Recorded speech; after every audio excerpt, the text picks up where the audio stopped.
히브리서 13장 1절에서 17절입니다.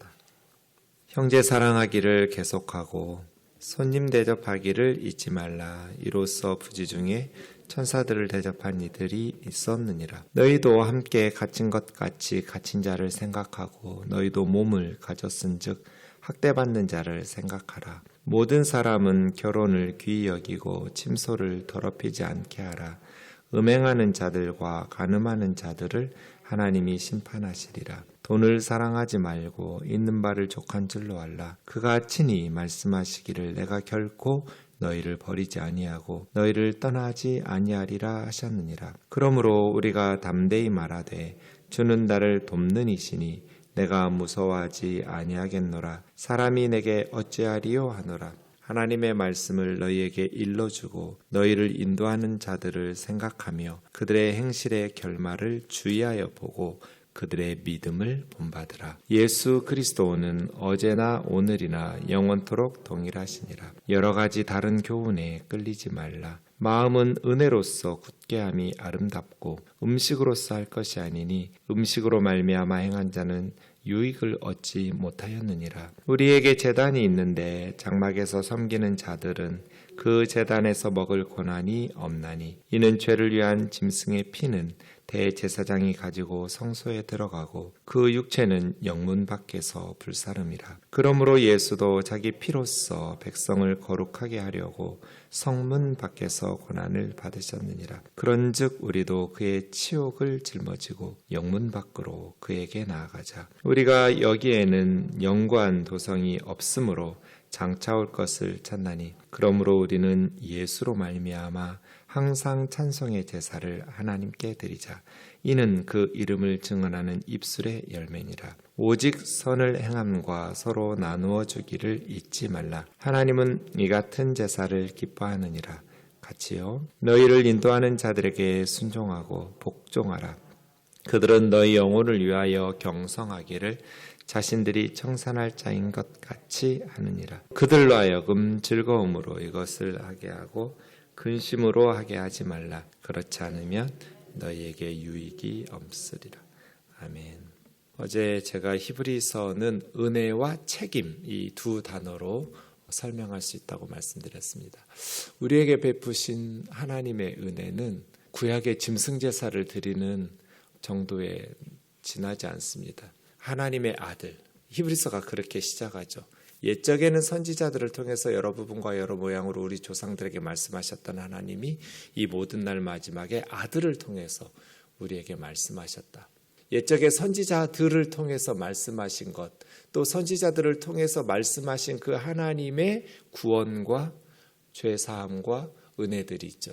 그러나 그것과는 비교할 수 없을 만큼 엄청나게 더 탁월하고 비교 불가능한 하나님의 아들을 통해서 우리에게 말씀하시고 하나님의 아들을 통해서 우리에게 주셨던 하나님의 은혜, 이것이 히브리서의 주제였습니다. 그렇게 하나님의 은혜를 우리가 받았어요. 그럼 어떻게 살아야 될까요? 책임이죠. 책임. 구약의 성도들보다 훨씬 더 큰 은혜를 받았으니 신약의 성도들은 훨씬 더 큰 책임이 있는 거예요. 구약의 하나님의 은혜를 경험한, 그래서 하나님의 율법, 하나님의 말씀을 범한 그들도 그것에 합당한 처벌을 받았어요. 하물며 더 큰 하나님의 아들 예수 그리스도를 통해서 우리에게 베푸신 은혜와 그 말씀, 그 복음을 들은 우리가 하나님의 복음을 버리고 하나님의 말씀에 불순종하고 그 은혜에 합당하게 살지 못한다면 얼마나 더 큰 책망이 있겠어요. 그래서요. 이제 13장에서는 12장에서부터 바른 교리, 그것이 바른 삶으로 이어져야 된다고 말씀드렸어요.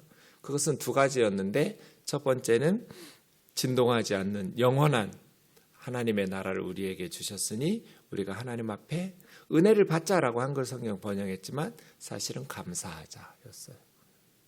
영원한 하나님의 나라를 주신 하나님 앞에 감사하는 것. 그러니까 우리가 세상의 그 무엇보다 구원받은 감사가 커야 돼요. 구원받은 감사보다 이 세상의 것들로 인한 감사와 기쁨이 더 크면 영적으로 바르게 살 수가 없어요. 우리의 삶 속에 가장 큰 감사는 뭐 돈을 많이 벌어서 집을 사고 좋은 차를 사고 명문대학에 들어가고 이런 세상의 것들이 아니라 그건 다 썩어서 없어질 거잖아요. 언젠가 다 사라져버릴 것들이에요. 썩어지고 없어지고 사라질 것들에 의한 감사하죠. 하지만 그거보다 더 큰 감사가 구원받은 감사예요. 우리가 사역을 열심히 해요. 그랬을 때 교회가 성장하고 전도가 되고 감사하죠. 너무 기쁘고 행복해요. 그런데 그 사역의 열매로 인한 감사보다 구원받은 감사가 더 커야 돼요. 제 말이 아니라 예수님 말씀이에요. 사탄이 하늘에서 떨어지는 거 봤어요. 제자들이 막 흥분해가지고 주여 주의 이름으로 귀신들도 우리에게 복종하다이다. 주의 이름으로 귀신이 나가고 병자가 고쳐지고 전도의 열매들이 맺히고 예수님의 제자들이 흥분해서 돌아왔어요. 주님 뭐라 말씀하세요? 다 안다고. 사탄이 하늘로부터 떨어지는 거 내가 다 보았다고. 그런데 너희 이름이 하늘에 기록된 것으로 인하여 더 크게 기뻐하라고. 그게 뭐예요? 사역의 열매보다 세상에서 우리가 하는 일이 잘 됐을 때 기뻐하고 감사해요. 그것보다 구원받은 예수 그리스도의 십자가의 은혜로 믿음으로 말미암아 하나님의 나라 백성이 된 것, 영원히 갈 천국에 갈 하나님 나라의 순례자로 그 믿음의 여정을 가면서 하나님 앞에 구원받은 기쁨과 감사가 더 커야 된다는 거죠. 왜냐하면 세상의 것들은 언제 사라질지 몰라요. 뭐 욥이 그렇게 하루아침에 10명의 자녀가 사라지고 모든 재산이 날아가지고 꿈에도 생각하지 않았겠죠. 살다 보면 상상하지도 못한 일들은 끊임없이 일어나요. 목회하다 보니까 너무 많아요. 그런데 거기에 의미 부여하고 그 세상에 뿌리 내리면 그것 의지하고 있으면 신앙도 무너져 버려요. 그래서 우리는 항상 하나님께서 약속하신 영원한 하나님의 나라, 그것에 대한 감사, 그것에 대한 기쁨, 구원받은 기쁨 말이에요. 천국 가는 감사, 그것이 있으면 무슨 일이 벌어져도 흔들리지 않아요. 하나님을 향한 그 열정과 하나님을 향한 신뢰가 사라지지 않아요. 그렇게 하나님 앞에 감사하고 기뻐하시도록 기쁘게 하나님을 예배하고 섬기자는 거였어요. 그러면 구원받은 감사와 기쁨으로 하나님을 예배하고 섬기는 것, 그렇게 살아가는 것, 은혜에 합당한 책임을 다하는 것, 그것을 구체적으로는 어떻게 살아가야 되느냐, 무엇이 정말 구원받은 감사가 있고 무엇이 정말 하나님을 기쁘시게 하는 제사와 예배냐, 13장에서 얘기하는 거예요. 그 중에 첫 번째가 형제 사랑이에요. 그러니까 모든 기독교인들의 신앙의 삶에 가장 기초가 되는 중요한 것이 형제 사랑이에요. 필라델피아이죠. 필로스 사랑하다, 아델포스 형제, 형제를 사랑하는 것, 필라델피아. 그것을 계속하라는 거예요. 형제 사랑할 길을 계속하고. 여기서 형제는 자기 혈족 친척만 사랑하라는 거 아니에요. 믿음의 자매 형제들.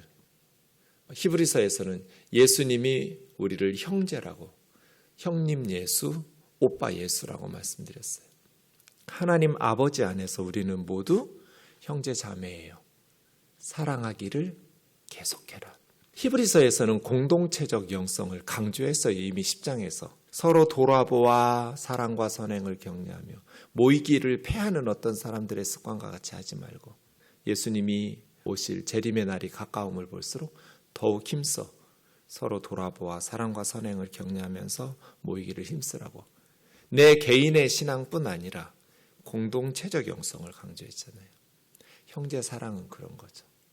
내 가정만, 내 식구들만 챙기는 것이 아니라 서로 돌아보아 사랑과 선행을 격려하면서 형제 사랑하기를 계속하라는 거예요. 두 번째는 손님 대접하기를 잊지 말라. 이건 필록세니아라고 하는데요. 필로스, 똑같이 사랑하다에 크세노스는 낯설다. 그런 나그네죠. 낯선 사람들이니까. 그래서 손님 대접이에요. 내가 알고 있는 손님 아니에요. 낯선 사람, 모르는 이방인이에요. 이로써 부지 중에 천사들을 대접한 이들이 있었느니라. 아브라함과 사라가 그랬죠. 소돔과 고모라가 무너졌을 때 롯도 그랬어요. 그래서 자기 가족을 구원했어요. 사사기 13장에 보면 마누아라는 사람도 그랬어요. 천사인 줄 몰랐어요. 낯선 사람이었어요. 그 시대에는 낯선 사람은 적으로 관주하고 굉장히 긴장해야 될 그런 문화였음에도 불구하고 낯선 사람들을 대접하여 천사를 대접한 이들이 있었어요. 잊지 말라는 거예요. 초대교회는 호텔이나 여관 같은 시설이 갖춰져 있지 않았어요. 그래서 복음 전도자들이 낯선 곳으로 갈 때 성도들이 손님 대접을 해줘야 했겠죠. 너희도 함께 갇힌 것과 같이, 이것이 사랑이죠. 함께 갇힌 것 같이, 함께 고통받는 것 같이, 이것이 예수님께서 우리를 동정하셨다고 말하는 쉼파테사이였잖아요. 쉼파테사이, 함께 느끼고 함께 감정을 공유하는 것, 우리를 동정하시는 분이라고. 그러나 죄는 없으신 분이라고. 예수님처럼 함께 갇힌 것 같이 갇힌 자들을 생각하라는 것은 돌봐주라는 거죠. 너희도 몸을 가졌은즉 학대받는 자를 생각하라. 지금 네로가 통치하고 있는 박해 상황이에요. 네로가 54년에서 68년까지 통치했으니까요. 네로 황제의 박해적 상황에서 많은 기독교인들이 감옥에 투옥되었어요. 그들을 생각하라는 거예요. 잘했어요. 아리스티테스라는 사람의 문헌에 보면 그리스도인들은 투옥되었거나 고난을 받을 경우 모든 수단을 써서 투옥된 성도들의 필요를 도왔대요. 그리고 처형을 받으면 처형 장소까지 끝까지 함께 곁에 있어 주었대요. 굉장히 위험한 일이에요. 그럼에도 불구하고 그리스도인들은 감옥에 투옥된 성도들이 있으면 그들의 석방을 위해서 돈으로 힘을 다했고 석방시키려고. 초대교회 성도들이 그랬다고 해요. 네, 계속하라는 거예요. 모든 사람은 결혼을 귀하게 여기고, 결혼은 무덤이다, 감옥이다 이렇게 말하지 말고 소중하게 여겨라. 하나님께서 가정을 가장 먼저 지으시고 소중하게 여겼잖아요. 그러니 결혼을 귀하게 여기고, 침소를 더럽히지 말라라는 것은 잠자리를 더럽히지 말라라는 거예요. 부부가 아니면 죄짓지 말라는 거예요. 이거 굉장히 강하게 말씀하셨어요. 음행하는 자들과 간음하는 자들을 하나님이 심판하시리라. 다른 거에는 심판하신다는 말씀이 없었어요, 지금까지. 근데 음행에 대해서, 침소를 더럽히는 것에 대해서는 하나님께서 심판하신다. 강력한 메시지로 우리 시대의 가장 큰 윤리적인 숙제 같아요. 침소를 더럽히지 마라. 음행하는 자들과 간음하는 자들을 하나님이 심판하실 거다. 돈을 사랑하지 말고 있는 바를 족한 줄로 알라. 늘 좀 더 있으면 평생 그렇게 산 목사들도 그렇게 살고 장로들도 그렇게 살고 수십 년 예수 믿은 권사들도 그렇게 살고. 왜 성경대로 안 사는 거예요? 있는 바를 족한 줄로 알라.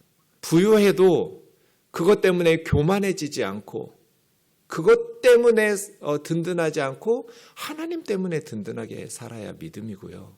가난할 때도 그것 때문에 두렵거나 불안해하지 않고, 그것 때문에 염려하거나 근심하지 않고 하나님 믿고 살아가는 게 믿음이죠. 사도 바울이 고백한 것처럼 풍부에 처할 줄도 알고 빈궁에 처할 줄도 알고 일체의 비결을 나는 습득했다고. 가난하면 가난한 대로, 부유하면 부유한 대로. 근데 조금만 돈 생기면 교만해져요. 목사 눈에 다 보여요.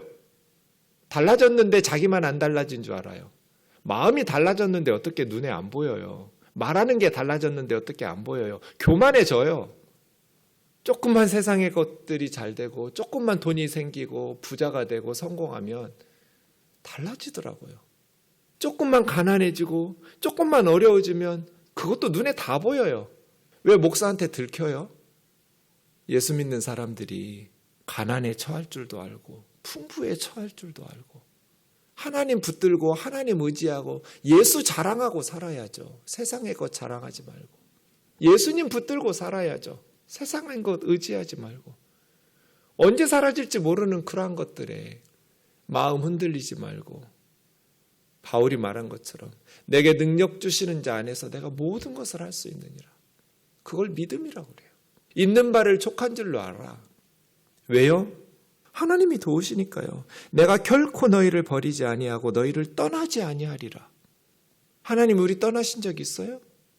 하나님 우리 버리신 적 있어요? 없잖아요. 돈을 위해서 살지 말라는 뜻이에요. 돈 사랑하지 마라. 디모데전서 6장 10절에서 우리에게 가르쳐 주셨잖아요. 돈을 사랑하는 것이 일만하게 뿌리라고. 돈 때문에 믿음 버리잖아요. 돈 때문에 성도답게 살지 못하잖아요. 돈을 위해서 살지 마라. 돈을 주인처럼 섬기지 마라. 돈을 종으로 부려먹어야죠. 내 이놈! 종놈이 어디? 내 인생의 주인 노릇하려고 그래. 내 인생의 주인은 예수님밖에 없어. 저리 선교지로 가. 내 옆에 너무 달라붙지 말고. 저리 불쌍한 사람에게 가. 오늘 수박 돌리네요. 우면동 할머니들한테 가 수박으로 변해가지고. 종으로 부려먹어야죠. 왜 주인으로 섬기냔 말이에요. 주님이 경고하셨잖아요. 하나님과 만몬, 돈을 둘 다 섬길 수 없다. 돈 하는 사람 하나님 안 믿는 거예요. 돈을 주인으로 섬기는 사람은 아무리 예배당에 다녀도 하나님 안 믿는 거죠. 하나님보다 돈을 더 신뢰하니까 돈 사랑하지 마라. 있는 것을 족한 줄로 여겨라. 하나님께서 버리지 않으신다 우리를. 6절 보세요. 우리가 담대히 말하노니 진짜 담대한 말이에요. 주는 나를 돕는 이시니 주는 나를 도우시는 분, 주는 나의 도우미, 주는 나의 헬퍼, 보에테스라는 말이에요. 주님은 보에테스, 나를 도와주시는 분. 이런 담대한 말이 어디 있어요? 사람이 내게 어찌하리요? 그런데 사람들을 두려워해요. 그러니까 불안해요. 주님이 약속하셨잖아요. 공중의 새들 보라고. 농사 안 지어도 하나님 다 먹이시지 않냐고. 들의 풀들을 꽃들을 보라고. 길쌈 수고하지 않아도 하나님이 다 입히시는데 솔로몬이 입은 옷보다도 더 예쁘지 않냐고. 우리가 들의 꽃보다 더 예쁜 옷을 입은 사람 있어요? 아무리 명품을 갖다 걸쳐도 없어요. 저는 본 적이 없어요. 들풀보다 예쁜 옷을 본 적이 없어요. 하물며 너희일까 보냐. 너희는 이것들보다 더 귀하지 않냐고. 하나님이 도우신다고. 이러한 삶의 자세가 있어야 형제를 사랑할 수 있고 손님을 대접할 수 있고. 나밖에 모르는데 어떻게 형제를 사랑하고 손님을 대접하고 감옥에 있는 성도들을 돌봐요. 어떻게 선교하고 어떻게 구제해요. 자기밖에 모르는데. 열심히 성실하게 공부하고 실력을 기르고 열심히 일하고 실력을 기르고 그리고 돈을 종으로 부려먹을 줄 알아요. 저는 진짜 이런 부자들 몇 명 알아요. 정말 멋지게 사는 그리스도인들. 얼마든지 자기를 위해서 부유하게 남 부럽지 않게 누리면서 즐기면서 살 수 있는데 그렇게 안 살아요. 선교하느라고 구제하느라고.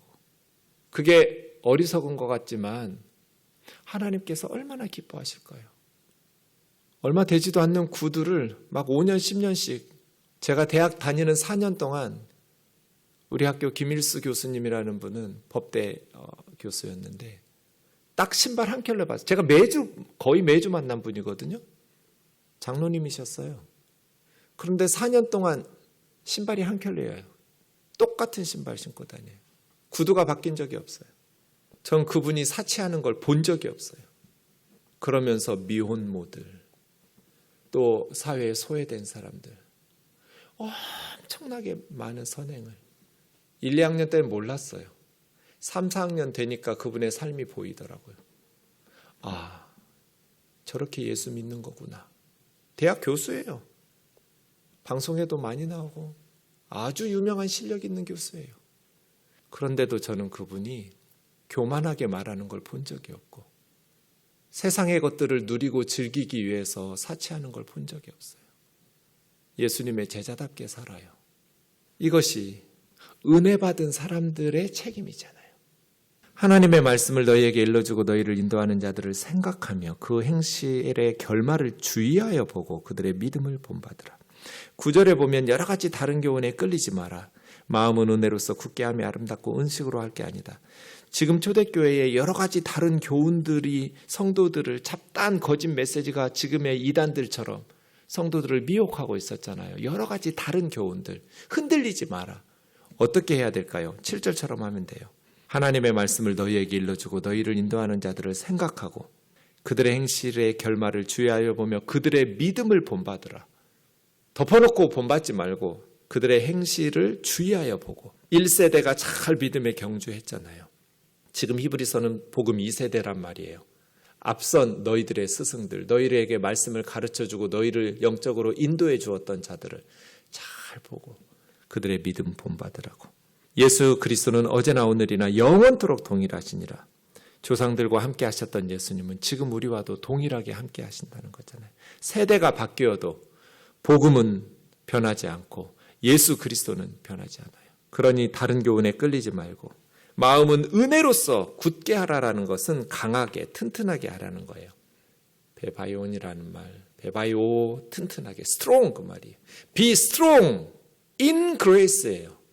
은혜 안에서 강해지는 거지 뭐 음식 골라 먹는다고 강해지는 거 아니에요. 우리의 심령이 강해져야 돼요. 수없이 많은 시련이, 수없이 많은 유혹이, 수없이 많은 박해가 진행되고 있으니까요. 우리의 심령이 강해져야 돼요. Be strong 해야 돼요. 어떻게? 은혜 안에서. 하나님의 은혜 안에서 강해져야 돼요. 음식법 지킨다고 강해지는 거 아니에요. 음식으로 말미암아 행하는 자는 유익을 얻지 못한다. 초대교회 이게 굉장히 심각했거든요.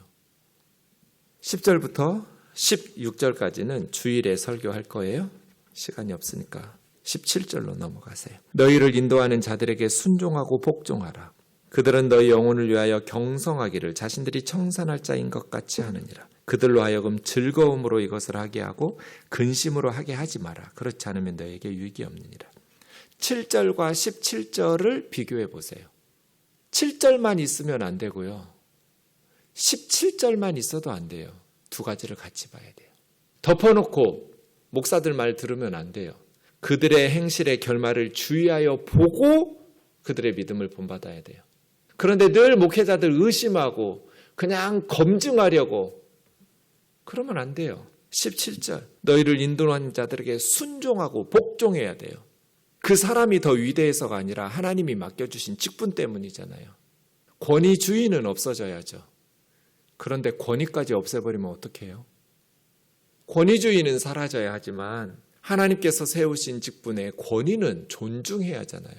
아이들에게 선생님의 권위 다 무너뜨려 놓고 무슨 교육을 시켜요? 교회에서 목회자들의 권위 다 무너뜨려 놓고 무슨 영적인 훈육을 받고 교육을 받아요? 권위주의는 경계해야 하나 권위는 존중하는 것이 하나님의 질서잖아요. 권위를 다 무너뜨리면 질서가 없어져요. 다른 이단의 교훈들이 생길 때 그걸 바로잡을 수가 없어요. 그래서예요. 인도하는 자들에게 순종하고 복종하라. 7절은 과거의 지도자들의 믿음을 본받으라는 거였고요. 17절은 현재의 지도자들에게 순종하라는 거예요. 왜냐하면 그들은 너희 영혼을 위하여 경성하다라는 것은 잠자지 않고 보초로 선다는 뜻이에요. 너희 영혼의 불침번이다. 자신들이 청산한다고 번역한 걸 로고스예요. 말씀이죠. 하나님의 심판대 앞에서 너희에 대해서 말해야 될 자야.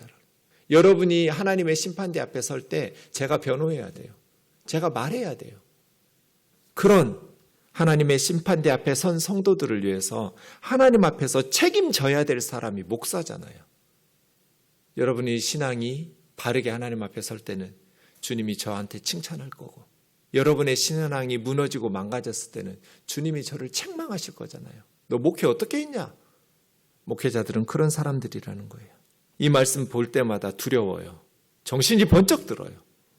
그러니 그들로 즐거움으로 목회를 하게 하고 근심하면, 이 근심이라고 번역된 말은 한숨 쉬다는 거예요. 한숨 쉬면서 목회하지 말라. 탄식하면서 목회하게 하지 마라. 목회자들 힘들게 하지 마라. 그들로 한숨 쉬고 탄식하면서 신음소리 내면서 목회하게 하지 마라. 왜 직장에서는 아무 말 그냥 생각난 대로 다 말 안 하면서 쫓겨날까 봐. 왜 교회에서는 그냥 생각나는 대로 막 다 말해버려요? 왜 목회자들 앞에서는 그렇게 생각나는 대로 다 말하는 거예요? 그래서 왜 목회자들 힘들게 해요? 절제하셔야죠. 그렇지 않아도 사탄이 주 타깃으로 삼는 게 목사들인데 목사 무너뜨리면 교회는 와장창 무너질 거잖아요. 그렇지 않아도 영적으로 긴장하면서 잠도 제대로 못 자는데 성도들 걱정하느라고 왜 탄식하고 근심하게 하면서 하냔 말이에요. 그러면 너희에게 유익이 없느니라. 사랑하는 자매 형제 여러분, 은혜에는 책임도 따라요. 그럼 어떻게 할까요? 어떻게 하는 것이 우리가 하나님 앞에 감사하고 어떻게 하는 것이 하나님 기뻐시게 하는 예배를 드리고 섬기는 일이 될까요? 형제 사랑해라. 낯선 사람들, 택배 아저씨들한테 함부로 하지 마라. 짜증 부리지 마라. 나그네를 대접하라. 갇힌 자를 기억해라. 학대받는 자를 외면하지 마라. 결혼을 소중하게 여기고 침소를 더럽히지 말고 음행하지 말고 돈 사랑하지 말고 있는 바를 촉하게 여기고 다른 교훈에 끌려다니지 말고 그리스도의 십자가를 지고 예수님 따라가는 거죠. 기도하겠습니다. 사랑하는 예수님, 진짜 그리스도인, 진짜 예수님의 제자답게 살게 하여 주옵소서. 무늬만 그리스도인이지 말게 하시고 은혜에 기뻐하면서 그렇게 세상의 것들에 취하여 살지 말게 하시고 구원받은 감격, 천국 백성된 그렇게 우리 믿음의 선배들이 엄청난 박해와 역경 속에서도 믿음 지키면서 믿음으로 승리했던 것처럼 우리도 부끄럽지 않은 믿음의 사람들로 살아가게 도와 주시옵소서. 예수님의 이름으로 기도하옵나이다. 아멘.